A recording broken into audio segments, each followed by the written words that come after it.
class you have learned about introduction of real numbers.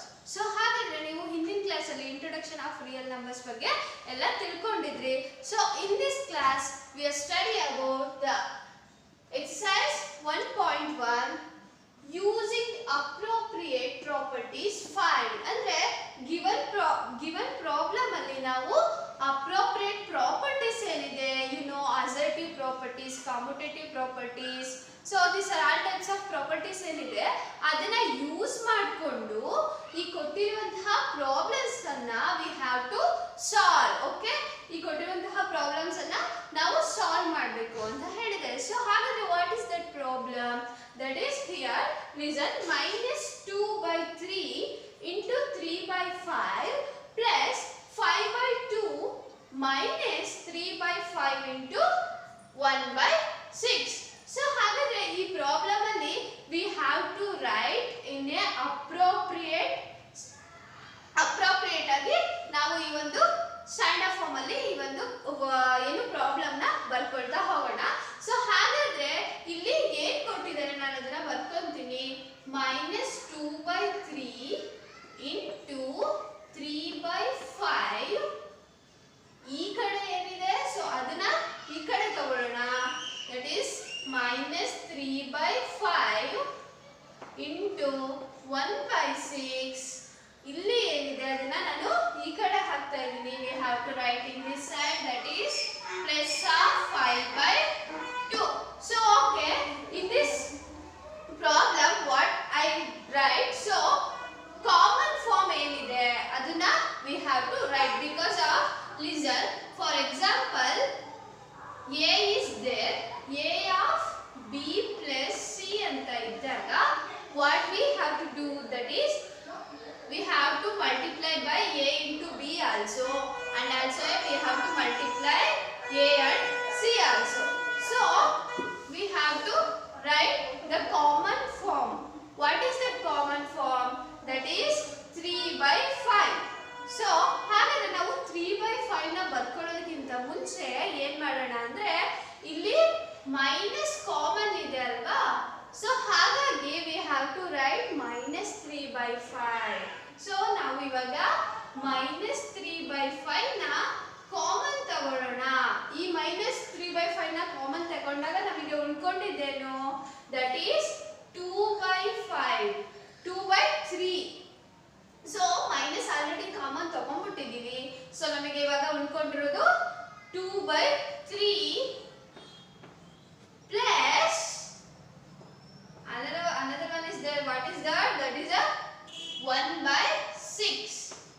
so ನಮಗೆ ಇವಾಗ common 1/6 ಹಾಗೇನೆ 2/3 common ಬಂದಿದೆ. so another one is there, that is 5/2. commonly we have to write also a 5/2. 5/2 ಏನಿದೆ ನಾವು ಅದನ್ನ ಹಾಗೇನೆ ಬರ್ಕೊಳ್ಳೋಣ. So ಇಲ್ಲಿ -3/5 ಏನಿದೆ ನಾನು ಅದನ್ನ ಹಾಗೇನೆ ಬರ್ಕೊಳ್ತೀನಿ. ಅಂಡ್ ಈ ಒಂದು ಬ್ರಾಕೆಟ್ ಒಳಗಡೆ we have to add this number, but before we have to add we take a LCM. ನಾವು ಇದನ್ನ ಆಡ್ ಮಾಡೋದಕ್ಕಿಂತ ಮುಂಚೆ ಏನ್ ಮಾಡಬೇಕು? LCM ನ ತಗೋಬೇಕು. ಸೊ ಹಾಗಾಗಿ ಇಲ್ಲಿ 3 ಮತ್ತೆ 6 ಗೆ LCM ಏನು? ದಟ್ ಈಸ್ 6 ನ ನಾನು LCM ಆಗಿ ತಗೊಂತಿದ್ದೀನಿ. ಸೊ ನಾವಿಲ್ಲಿ into 2 into 1 ಮಾಡಬೇಕು, ಯಾಕಂದ್ರೆ ನಾವು ಇಲ್ಲಿ LCM ತಗೊಂಡಿರೋದು ಯಾವುದಕ್ಕೆ? 3 ಮತ್ತೆ 6 ಗೆ. So 2 2s are 4 plus 1 1s are, that is also a 1. So ಇವಾಗ LCM ನ ತಗೊಂಡಿದ್ವಿ. ಆಮೇಲೆ ಏನ್ ಮಾಡ್ತೀವಿ? we have to write same as it is, that is a 5/2 plus 5/2 ನಾವು ಸೇಮ್ ಹಾಗೇನೆ ತಗೊಂಡಿದ್ವಿ. ಸೊ ಇವಾಗ we have to add this number. Add ಮಾಡೋದಕ್ಕಿಂತ ಮುಂಚೆ ನಾವು ಏನ್ ಮಾಡಬೇಕು? -3/5 ನ ಹಾಗೆ ಬರ್ಕೋಬೇಕು. ಆಡ್ ಮಾಡಿದ್ರೆ 4 plus 1, that is 5 divided by 6 ನಾವು ಹಾಗೆ ಬರ್ಕೊಂತೀವಿ. plus 5/2 ನ we have to carry as it is. So ಈಗ ನಾವು ಏನ್ ಮಾಡ್ತೀವಿ ಅಂತಂದ್ರೆ we have to 5 ones we have to cancel and also a 3 ones 3 twos cancel ಮಾಡಿದ್ವಿ ಅಲ್ವಾ. ಸೊ ಇವಾಗ ನಮಗೆ ಉಳಿದಿದ್ದೇನು, that is 1 by the what is minus 1 by 5 plus 5 by 2. So ಹಾಗಾದ್ರೆ ನಮಗೆ ಏನು ಉಳ್ಕೊಳ್ತು, that is minus 1 by 2 plus 5 by 2. ಇಲ್ಲಿ ನಮಗೆ minus 1 by 2 and also a 5 by 2 ಉಳ್ಕೊಳ್ತು. So we have to add, right? So ನಾವು ಇವಾಗ ಆಡ್ ಮಾಡಬೇಕು. 2 as it is ಹಾಗೆ ಇದೆ, ನಾವು ಡಿನಾಮಿನೇಟರ್ ಅಲ್ಲಿ ಹಾಗೇನೆ ಬರ್ಕೊಳ್ತೀವಿ. ನ್ಯೂಮರೇಟರ್ ಅಲ್ಲಿ ಏನಿದೆ, that is minus 1 and plus 5 ಇದೆ. ಸೊ ಮೈನಸ್ ಅಂಡ್ ಪ್ಲಸ್ ಬಂದಾಗ ನಾವು ಏನ್ ಮಾಡಬೇಕು, we have to subtract that numbers. So ನಾವು ಇವಾಗ ಅದನ್ನ ಸಬ್ಸ್ಟ್ರಾಕ್ಟ್ ಮಾಡೋಣ. 5 ಅಲ್ಲಿ 1 ಅಂದ್ರೆ what is that, 4. Big number sign ಆಗಿದೆ plus, so we have to write plus 4 by 2. It is also a cancel. How? minus 1, so sorry, 2 ones and 2 twos. What is the final answer? That is 2. So ಹಾಗಾದ್ರೆ ನಾವು ಇಲ್ಲಿ ಯಾವ ಯಾವ properties ನ use ಮಾಡಿದ್ವಿ, ಇಲ್ಲಿ ಕಾಮ್ಯುಟೇಟಿವ್ ಪ್ರಾಪರ್ಟಿನ use ಮಾಡಿದ್ವಾ. we have to use commutative property.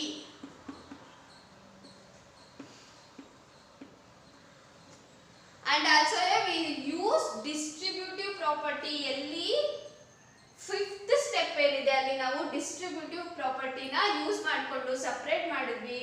ಹೇಗೆ ನಾನು ಅವಾಗಲೇ ಫಾರ್ ಎಕ್ಸಾಂಪಲ್ ತೋರಿಸಿದೆ. a and b plus c ಇದ್ದಾಗ we have to multiply by a and b also, a and c also. So ಇವಾಗ ನಾವು ಇಲ್ಲಿ ಡಿಸ್ಟ್ರಿಬ್ಯೂಟಿವ್ ಪ್ರಾಪರ್ಟಿನ ಯೂಸ್ ಮಾಡಿದ್ವಿ. Distributive property.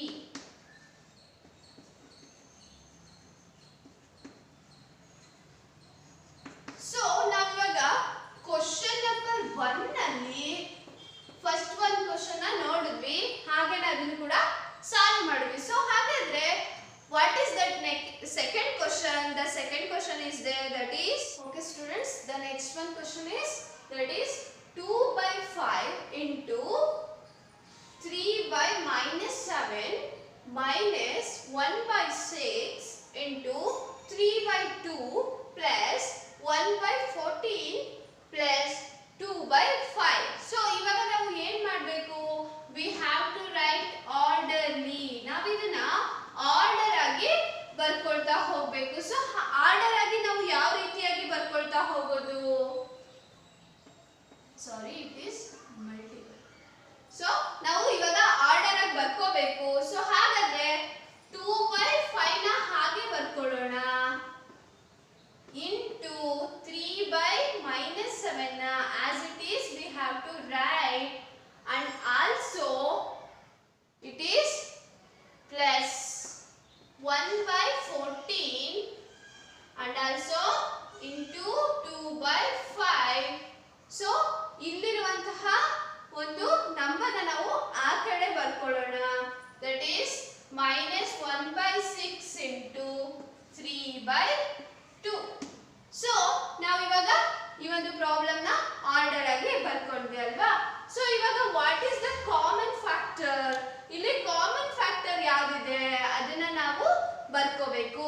ಸೊ ಹಾಗಾದ್ರೆ ಇಲ್ಲಿ ಕಾಮನ್ ಫ್ಯಾಕ್ಟರ್ ಯಾವ್ದಿದೆ, that is 2 by 5 and also 2 by 5. So ನಾವು ಇವಾಗ ಇದನ್ನ ಆರ್ಡರ್ ಆಗಿ ಬರ್ಕೊಂಡ್ವಿ. ಇವಾಗ ನಾವು ಯಾವ ಪ್ರಾಪರ್ಟಿನ ಯೂಸ್ ಮಾಡ್ತಿದೀವಿ, that is commutative property. Means ನಾವು ಇವಾಗ ಕಾಮನ್ ಆಗಿ ತೆಗಿತಾ ಇದೀವಿ, ದಟ್ ಈಸ್ 2 by 5 ನ ಕಾಮನ್ ಆಗಿ ತಗೊಳ್ಳೋಣ. ಸೊ ಅವಾಗ ನಮಗೆ ಉಳಿದಿದ್ದು ಯಾವುದು, that is 3 by 7, 3 by minus 7 plus 1 by 14. So ನಮಗೆ ಇವಾಗ 3 by 7 plus 1 by 14 ಕಾಮನ್ ಆಗಿ ತೆಗೆದ್ವಿ. ಸೊ ಸಾರಿ 2 by 5 ನ ಕಾಮನ್ ಆಗಿ ತೆಗೆದ್ವಿ. ಉಳಿದಿದ್ದು 3 by minus 7 plus 1 by 14 ಬರಲಿ. ಸೊ ಹಾಗಾದ್ರೆ ಮತ್ತೆ ಉಳಿದಿದ್ದ ಫ್ಯಾಕ್ಟರ್ ನಾವು ಇಲ್ಲಿ ಬರ್ಕೋಬೇಕು. ಸೊ ಹಾಗಾದ್ರೆ ಉಳಿದಿದ್ದು ಯಾವುದು, that is minus 1 by 6 into 3 by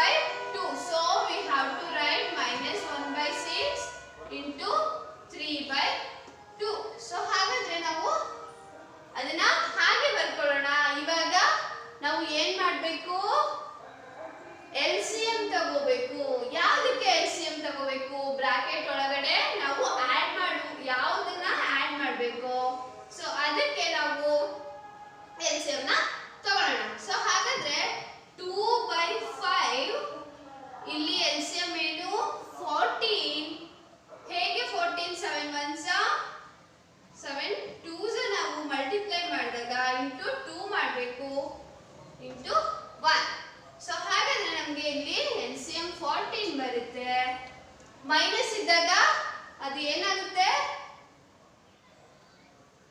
reverse ಆಗುತ್ತೆ. ಸೊ ಹಾಗಾಗಿ 3 2s -6 ಪ್ಲಸ್ 1. ಸೊ ಇಲ್ಲಿ ನಾವು ಏನ್ ಮಾಡ್ಬೋದು ಮಕ್ಕಳೇ ಅಂತ ಅಂದ್ರೆ, ಇಲ್ಲಿ ನಾವು ಕ್ಯಾನ್ಸಲ್ ಮಾಡ್ಬೋದು. How we cancel? 3 1s 3 2s ನಾವು ಕ್ಯಾನ್ಸಲ್ ಮಾಡ್ಬೋದು. ಸೊ ಹಾಗಾದ್ರೆ ಇಲ್ಲಿ ನಮಗೆ ಉಳಿದಿದ್ದೇನು, -1. ಹೇಗೆ? 1 into 1 1.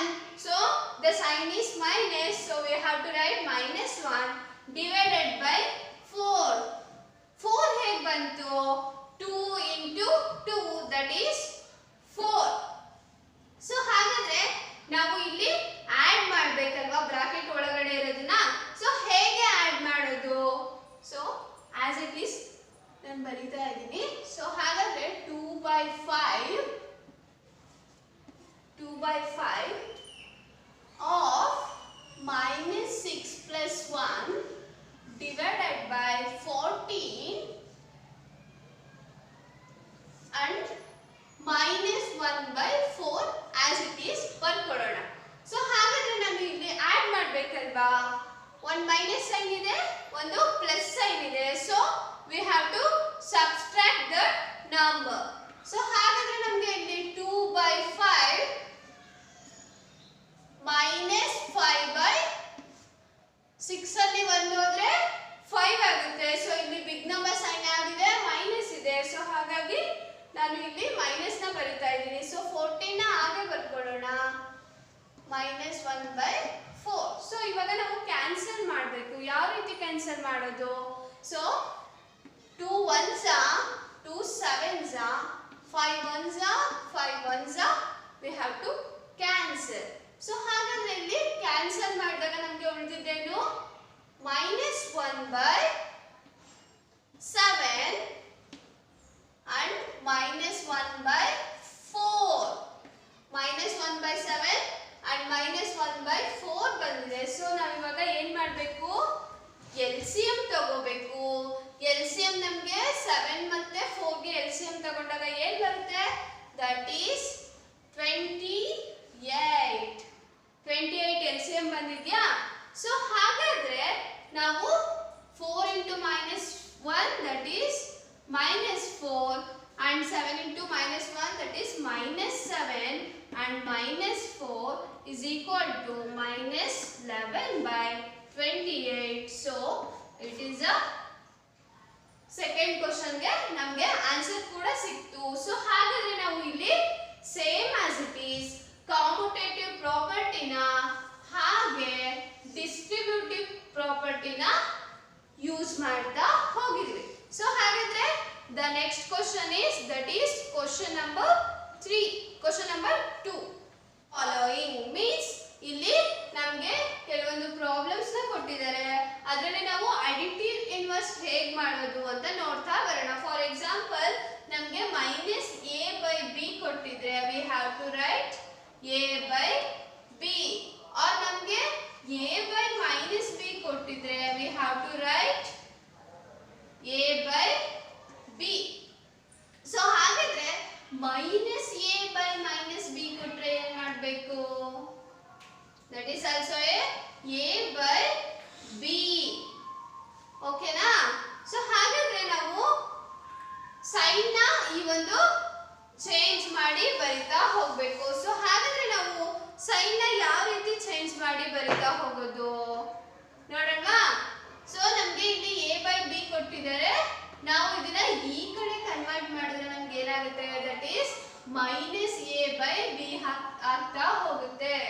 ಸೊ ಹಾಗೇನೆ ಇಲ್ಲಿ ನಮ್ಗೆ a/-b ಕೊಟ್ಟಿದ್ದಾರೆ, ಇದನ್ನ ಈ ಕಡೆ ಕನ್ವರ್ಟ್ ಮಾಡಿದ್ರೆ ಏನಾಗುತ್ತೆ, ದಟ್ ಈಸ್ +a/b ಆಗ್ತಾ ಹೋಗುತ್ತೆ. ಸೊ ಇದನ್ನ ಅಡಿಟಿವ್ ಇನ್ವರ್ಸ್ ಹೇಳ್ತಾ ಹೋಗುತ್ತೆ. ಸೊ ಹಾಗೇನೆ ಕೊಟ್ಟಿರುವಂತಹ ಪ್ರಾಬ್ಲಮ್ಸ್ ಏನಿದೆ ನಾವು ಅದನ್ನ ಸಾಲ್ವ್ ಮಾಡ್ತಾ ಹೋಗೋಣ.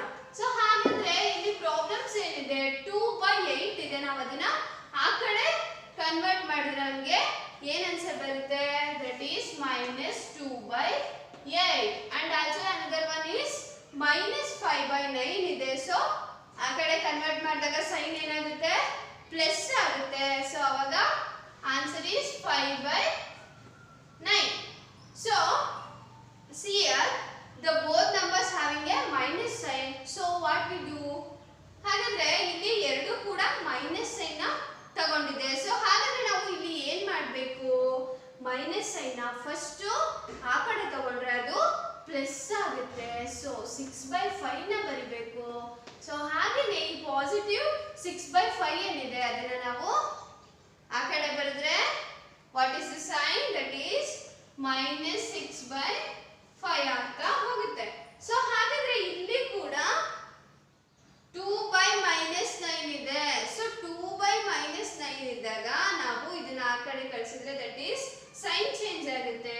2/+9. ಸೊ ಹಾಗೇನೆ another one is problem there, that is 19/-6. Minus ಇದ್ರೆ ಆ ಸೈನ್ ಅಡಿಟಿವ್ ಒಂದು ಇನ್ವರ್ಸ್ ಅಲ್ಲಿ ಏನಾಗುತ್ತೆ ಅಂತ ಹೇಳಿದ್ರೆ ಪ್ಲಸ್ ಆಗುತ್ತೆ. ಸೊ ಹಾಗಾದ್ರೆ ಇಲ್ಲಿ 19/6. ಸೊ ಹಾಗಾದ್ರೆ ಕ್ವಶನ್ ನಂಬರ್ 2 ಏನಿದೆ ನಮಗೆ ಕೊಟ್ಟಿರುವಂತಹ ಪ್ರಾಬ್ಲಮ್ಗೆ ನಾವು ಅಡಿಟಿವ್ ಯೂನಿವರ್ಸ್ ನ ಫೈಂಡ್ ಔಟ್ ಮಾಡಬೇಕು. ಫಾರ್ ಎಕ್ಸಾಂಪಲ್ ನಾನು ನಿಮಗೆ ಎ ಮತ್ತೆ ಬಿ ನ ತೋರಿಸಿ ಹೇಳಿದೆ. ಹೇಗೆ ಅಂದ್ರೆ ಯಾವುದೇ ಒಂದು ಇಂಟಿಜರ್ ಆರ್ ಯಾವುದೇ ಒಂದು ರಿಯಲ್ ನಂಬರ್ ಏನಿರುತ್ತೆ ಅದು ಪ್ಲಸ್ ಅಲ್ಲಿ ಇದ್ದಾಗ ನಾವು ಇದನ್ನ ಆ ಕಡೆ ಕನ್ವರ್ಟ್ ಮಾಡಿದ್ರೆ ದಟ್ ಈಸ್ ಸೈನ್ ಚೇಂಜ್ ಆಗುತ್ತೆ. ಸೊ ಅವಾಗ -a/b ಬರುತ್ತೆ. ಆರ್ ನಮಗೆ ನೆಗೆಟಿವ್ ಅಲ್ಲಿ ಇದ್ರೆ ಅದೇ -a/b ನಲ್ಲಿದ್ರೆ ಇದನ್ನ ನಾವು ಆ ಕಡೆ ಕಳಿಸಿದಾಗ ಆನ್ಸರ್ ಏನು ಬರುತ್ತೆ? ದಟ್ ಈಸ್ ಪಾಸಿಟಿವ್ ಅಲ್ಲಿ ಬರುತ್ತೆ. ದಟ್ ಈಸ್ a/b ಬರುತ್ತೆ. ಸೊ ಹಾಗಾದ್ರೆ ದ ಸೆಕೆಂಡ್ ಕ್ವಶನ್ ನಿಮ್ಗೆಲ್ಲರಿಗೂ ಗೊತ್ತಾಯ್ತು ಅಂತ ಅನ್ಕೊಂತೀನಿ. So we move on to the third question. Okay students, listen here. The question number 3 ಏನು ಕೊಟ್ಟಿದ್ದಾರೆ? Verify that minus of -x is equal to x4, x is equal to 11/15 and also x is equal to -13/17. So ಹಾಗಾದ್ರೆ ನಮಗೆ ಇಲ್ಲಿ LHS ನ ಕೊಟ್ಟಿದ್ದಾರೆ. What is that LHS? That is x ವ್ಯಾಲ್ಯೂನ x ನ ನಮಗೆ ಇಲ್ಲಿ ಕೊಟ್ಟಿದ್ದಾರೆ. ಸೊ ಹಾಗಾದ್ರೆ ಇಲ್ಲಿ ನಾವು ಏನ್ನ ವೆರಿಫೈ ಮಾಡಬೇಕು? ಸೊ ಈ ಒಂದು LHS ಏನ್ ಕೊಟ್ಟಿದ್ದಾರೆ ನಾವು ಅದಕ್ಕೆ RHS x ಏನಿದೆ ಸೊ ಅದು ಆಸ್ ಇಟ್ ಈಸ್ ಬರುತ್ತಾ? RHS and LHS both same ಇದೆಯಾ ಅನ್ನೋದನ್ನ ನಾವು ಫೈಂಡ್ ಔಟ್ ಮಾಡ್ತಾ ಹೋಗ್ಬೇಕು. ಸೊ ಹಾಗಾದ್ರೆ ನಾವು ಇಲ್ಲಿ ಫೈಂಡ್ ಔಟ್ ಮಾಡೋಣ. ಸೊ ಹಾಗಾದ್ರೆ LHS is equal to ನಮಗೆ LHS ಏನ್ ಕೊಟ್ಟಿದ್ದಾರೆ? That is -(-x). ಸೊ ಹಾಗಾದ್ರೆ ಇಲ್ಲಿ -(-x) ನ ಕೊಟ್ಟಿದ್ದಾರೆ. ಸೊ ಹಾಗಾದ್ರೆ ನಾವು ಇಲ್ಲಿ x ಪ್ಲೇಸ್ ಅಲ್ಲಿ ಏನ್ನ ಸಬ್ಸ್ಟಿಟ್ಯೂಟ್ ಮಾಡಬೇಕು? So the value is 11/15. So ಆ ಒಂದು ಅವರೇ ಕೊಟ್ಟಿರುವಂತಹ ಪ್ರಾಬ್ಲಮ್ ಅಲ್ಲಿ 11/15 ಏನಿದೆ ಅದನ್ನ ನಾವು ಈ ಒಂದು x ಪ್ಲೇಸ್ ಅಲ್ಲಿ ಸಬ್ಸ್ಟಿಟ್ಯೂಟ್ ಮಾಡ್ತಾ ಹೋಗ್ಬೇಕು. ಸೊ ಹಾಗಾದ್ರೆ ಸಬ್ಸ್ಟಿಟ್ಯೂಟ್ ಮಾಡೋಣವಾ? ಸೊ ಲಿಸನ್, -(-x) ಪ್ಲೇಸ್ ಅಲ್ಲಿ ನಾನು ಏನ್ನ ಸಬ್ಸ್ಟಿಟ್ಯೂಟ್ ಮಾಡ್ತಾ ಇದ್ದೀನಿ? 11/15 ಅನ್ನ ಸಬ್ಸ್ಟಿಟ್ಯೂಟ್ ಮಾಡ್ತಾ ಇದ್ದೀನಿ. So we have to substitute 11/15. So ಹಾಗಾದ್ರೆ ಇಲ್ಲಿ -(-) ಏನಿದೆ ಮೈನಸ್ ಇಂಟು ಮೈನಸ್ ಮಲ್ಟಿಪ್ಲೈ ಮಾಡಿದ್ರೆ ನಮ್ಗೆ ಏನ್ ಬರುತ್ತೆ? That is also A plus. So ಹಾಗಾದ್ರೆ ಇಲ್ಲಿ ಮೈನಸ್ ಅಂಡ್ ಮೈನಸ್ ಏನಾಗುತ್ತೆ? ಪ್ಲಸ್ ಆಗುತ್ತೆ. ಸೊ 11/15 ನ we have to write as it is. So the answer is 11/15. It is RHS. So ಹಾಗಾದ್ರೆ ನಮ್ಗೆ LHS ಅಲ್ಲಿ LHS ಏನ್ ಪ್ರೂವ್ ಮಾಡುತ್ತೆ? -(-x) is equal to x ಅಂತ ಪ್ರೂವ್ ಮಾಡುತ್ತೆ. ಸೊ ಹಾಗಾದ್ರೆ ನಾವು LHS ನ ಏನ್ ತಗೊಂಡಿದೀವಿ? -(-x) ನ ತಗೊಂಡಿದೀವಿ. RHS ಅಲ್ಲಿ ಏನಿದೆ? x ಅಂತ ಹೇಳಿ ಪ್ರೂವ್ ಮಾಡುತ್ತೆ. ಸೊ x ವ್ಯಾಲ್ಯೂ ಏನ್ ಬಂದಿದೆ ನಮಗೆ? 11/15 ಬಂದಿದೆ. ಸೊ ಹಾಗಾದ್ರೆ ಈ 11/15 ಇದು x ವ್ಯಾಲ್ಯೂ ಆಗಿದೆ. ಸೊ ಹಾಗಾಗಿ ನಮಗೆ LHS ಅಂಡ್ RHS ಎರಡು ಕೂಡ ಸೇಮ್ ಬಂದಿದೆ. ಸೊ ಹಾಗಾದ್ರೆ LHS is equal to RHS. So ಇದು ಪ್ರೂವ್ ಆಯ್ತು ನಮಗೆ. ಎಲ್ಲಿ? ಈ ಒಂದು ಪಾಸಿಟಿವ್ ಎಕ್ಸ್ ವ್ಯಾಲ್ಯೂ ಕೊಟ್ಟಾಗ ಪ್ರೂವ್ ಆಗೋಯ್ತು. ಹಾಗಾದ್ರೆ ನೆಗೆಟಿವ್ ವ್ಯಾಲ್ಯೂ ಕೂಡ ಕೊಟ್ಟಾಗ ನಮಗೆ ಸೇಮ್ ಎಕ್ಸ್ ವ್ಯಾಲ್ಯೂನೇ ಬರುತ್ತಾ? LHS ಅಂಡ್ RHS ಎರಡು ಕೂಡ ಸೇಮ್ ಇರುತ್ತಾ? ಸರಿ, ನೋಡೋಣ ಸೇಮ್ ಇರುತ್ತಾ ಇಲ್ವಾ ಅಂತ. ಸೊ ಹಾಗಾದ್ರೆ ನಮಗೆ ಇಲ್ಲಿ ಎಕ್ಸ್ ಪ್ಲೇಸ್ ಅಲ್ಲಿ ಏನು ಕೊಟ್ಟಿದ್ದಾರೆ? -13/17 ಅಂತ ಹೇಳಿ ಕೊಟ್ಟಿದ್ದಾರೆ. So we have to write LHS. What is that LHS? LHS is equal to minus x ಅಂತ ಹೇಳಿ ಕೊಟ್ಟಿದ್ದಾರೆ. ಸೊ ನಮಗೆ x ವ್ಯಾಲ್ಯೂ ಏನು ಕೊಟ್ಟಿದ್ದಾರೆ ಅದನ್ನ we have to substitute in a x place ಅಲ್ಲಿ ನಾವು ಅದನ್ನ ಸಬ್ಸ್ಟಿಟ್ಯೂಟ್ ಮಾಡ್ತಾ ಹೋಗೋಣ. ಸೊ ಹಾಗಾದ್ರೆ ಮೈನಸ್ ಮತ್ತೆ ಆಫ್ ಬರ್ಕೋಬೇಕು, ಯಾಕಂದ್ರೆ ನಮಗೆ ಇಲ್ಲಿ ಮೈನಸ್ ವ್ಯಾಲ್ಯೂ ಕೊಟ್ಟಿರೋದ್ರಿಂದ we have to write bracket. So -13/17 ಹಾಗೇನೆ ಬರ್ಕೊಳ್ತಾ ಹೋಗೋಣ. ಸೊ ಹಾಗಾದ್ರೆ ನಾನು ಹೇಳ್ದಂಗೆ ಮೈನಸ್ ಅಂಡ್ ಮೈನಸ್ ನ ಮಲ್ಟಿಪ್ಲೈ ಮಾಡಿದ್ರೆ ಏನ್ ಬರುತ್ತೆ? ದಟ್ ಇಸ್ ದ ಪಾಸಿಟಿವ್, ಅಂದ್ರೆ ಪ್ಲಸ್ ಬರುತ್ತೆ. ಸೊ ಹಾಗಾದ್ರೆ ನಾನು ಮೈನಸ್ ನ ಹಾಗೆ ಬರ್ಕೊಂತೀನಿ, ಮೈನಸ್ ಇಂಟು ಮೈನಸ್ ನ ಮಲ್ಟಿಪ್ಲೈ ಮಾಡಿದಾಗ ಪ್ಲಸ್ ಬರುತ್ತೆ. ಸೊ -13/17 ಈ ಮೈನಸ್ ನ ಹಾಗೆ ಬರ್ಕೊಂಡೆ, ಮೈನಸ್ ಇಂಟು ಮೈನಸ್ ನ ಮಲ್ಟಿಪ್ಲೈ ಮಾಡಿದೆ. ಸೊ ಅವಾಗ ನಮಗೆ ಪ್ಲಸ್ ಬಂತು. So we have to write -13/17 as it is. So the answer is -13/17. It is the value of x. It is proved that LHS is equal to RHS. That is also a minus of minus x. So ಹಾಗಾದ್ರೆ ನಾವು ಇಲ್ಲಿ RHS ನ prove ಮಾಡಿದ್ವಿ. RHS ಏನಂತ LHS ಏನಂತ ಹೇಳಿದೆ? minus of minus x is equal to x ಅಂತ ಹೇಳಿದೆ. ಸೊ ಹಾಗಾದ್ರೆ ನಾವು LHS minus of minus x ನ ತಗೊಂಡಿದ್ದೀವಿ.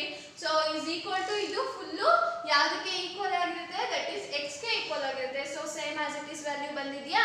ಸೊ ಹಾಗಾದ್ರೆ ನಮಗೆ ಇಲ್ಲಿ LHS and RHS ಪ್ರೂವ್ ಆಗುತ್ತಲ್ವಾ? ಸೊ ಹಾಗಾದ್ರೆ ನಮಗೆ ಈ ಒಂದು ಕ್ವಶನ್ ನಂಬರ್ 3 ಕೂಡ ಅರ್ಥ ಆಯ್ತು ಅಂತ ಅನ್ಕೊಂತೀನಿ. So we move on to the next problem in next classes.